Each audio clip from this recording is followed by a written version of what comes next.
நிறைய பேரண்ட்ஸ் என்கிட்ட கேட்கிற விஷயம், என் குழந்தை என்ன நேசிக்க மாட்டேக்கு, என் குழந்தை அன்பை காட்ட மாட்டேக்கு, அதுக்கு நான் என்ன செய்யறது கேட்டா, இந்த 5 விஷயத்தை நீங்க செய்யுங்க. உங்களுடைய குழந்தை உங்களின் பக்கம் கண்டிப்பாக தன்னுடைய பாசத்தையும் அன்பை வெளிப்படுத்தக்கூடிய ஒரு குழந்தையா மாறிடும். முதலாவது விஷயம் வேர்ட்ஸ். லவ் யூன்னு சொல்லுங்க குழந்தைகிட்ட. ஏன் குழந்தைகிட்ட பாசத்தை காட்ட மாட்டேங்க? நான் உன்னை ரொம்ப நேசிக்கிறேம்மா, நான் உன்னை ஏன் நேசிக்கிற தெரியுமா, நீ ஸ்கூல்ல ஃபர்ஸ்ட் வந்துட்டு அதனால கிடையாது, நீ என் புள்ள அதனால நான் உன்னை நேசிக்கிறேன். அப்படி வார்த்தையால வெளிப்படுத்துங்க. வார்த்தையால வெளிப்படுத்துங்க தாங்க தெரியும். என் கடவுளுக்கு தாங்க மனசுல உள்ள விஷயங்கள் தெரியும். அது குழந்தை. அதுக்கு அடுத்தது 2வது விஷயம் ஸ்பெண்டிங் குவாலிட்டி டைம். இந்த விஷயத்தை நோட் பண்ணிக்கோங்க. Quality time. குழந்தைகளோட இருப்பவர்கள் எல்லாம் குழந்தைகளோடு இருக்கிறார்கள் என்ற அர்த்தம் கிடையாது. எத்தனை பேர் குழந்தைங்க கூடயே இருக்கிறாங்க, ஆனா அவங்க போன்ல இருக்கிறாங்க. நான் சொல்றது குவாலிட்டி டைம். குழந்தைகள் கூட நீங்க இருக்கிறீங்கன்னா அந்த குழந்தைகளுக்கு மட்டும்தான் நீங்க போக்கஸ் கொடுக்கணும். மிச்சம் உள்ள விஷயங்கள்ல எடுத்து நீங்க சைட்ல வச்சிடணும். வெறும் குழந்தைகளை நீங்க போக்கஸ் பண்ணா அவர்கள் தன்னை ஒரு வொர்த் உள்ளவங்களாக உணர்வாங்க.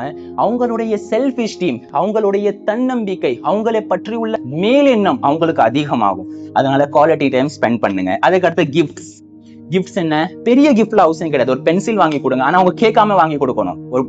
ஒரு பென்சில் வாங்கி கொடுத்துருங்க, ஒரு ஸ்மைலி ஃபேஸ் வாங்கி கொடுங்க. ஏன் இதை நீங்க வாங்க நீங்க கேட்டா, எனக்கு ஒண்ணு பிடிச்சிருக்கு, உன் ஞாபகம் எனக்கு வந்துச்சு, அதான் நான் வாங்கிட்டு வந்து சொல்லி சின்ன சின்ன கிஃப்ட கொடுங்க.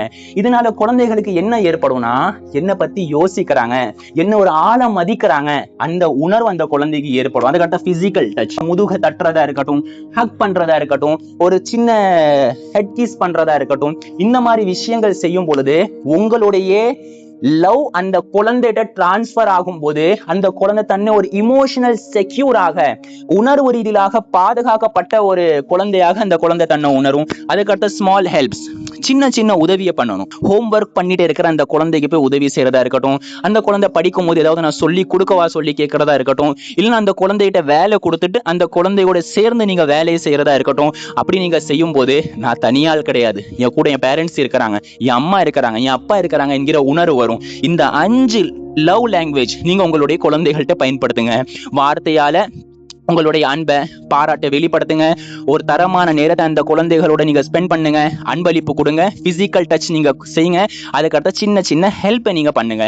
இப்படி எல்லாமே நீங்க செஞ்சிட்டீங்கன்னா உங்களுடைய பேரண்டிங் எஃபெக்டிவ் பேரண்டிங் ஆக மாறிவிடும். இந்த விஷயத்தை உங்களுடைய கான்டாக்ட்ல இருக்கிற குறிப்பாக பேரண்ட்ஸா இருக்கிறவங்களுக்கு நீங்க ஷேர் பண்ணுங்க. உங்களுடைய பேரண்ட்ஸ்க்கு நீங்க ஷேர் பண்ணுங்க. பாருங்க, இப்படிலாம் விஷயங்கள் இருக்கு, நீங்களா எனக்கு இப்படிலாம் எந்த விஷயத்த செஞ்சீங்க அப்படி சொல்லி உங்க பேரண்ட்ஸ்ட நீங்க கேள்வி கேளுங்க. இல்லைன்னா உங்களுடைய பேரண்ட்ஸ்ட நீங்க இந்த மாதிரி விஷயங்களை எனக்கு செஞ்சீங்களா சொல்லி ஞாபகம் ஊட்டுற மாதிரி இந்த விஷயங்களை நீங்க அனுப்புங்க. ஆக மொத்தம் இந்த விஷயத்த ஷேர் பண்ணுங்க.